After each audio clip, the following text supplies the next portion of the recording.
કાર્યક્રમ કરવા માટે વૃંદાવન ગયો છું.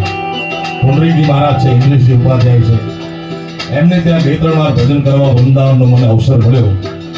ગજબની ધરતી છે સાહેબ. વૃંદાવનની ધરતીમાં તમે એકવાર પગ મૂકો એટલે તમારે બીજી વાર જવું જ પડે. એવી પ્રેમની ભૂમિ છે.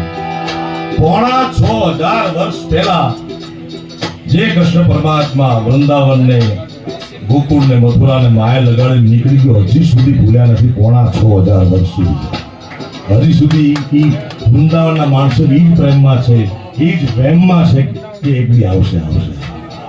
અને વૃંદાવનમાં લાખો ભક્તોને મળ્યાનો પણ દાખલા છે. વૃંદાવનમાં કુંજ ગલીમાં કેટલાય લોકોને ઝાંઝરનો અવાજ, રાસનો અવાજ આજે પણ સંભળાય છે, કારણ કે જગતનો બાપ છે સાહેબ. આવો બધા આવો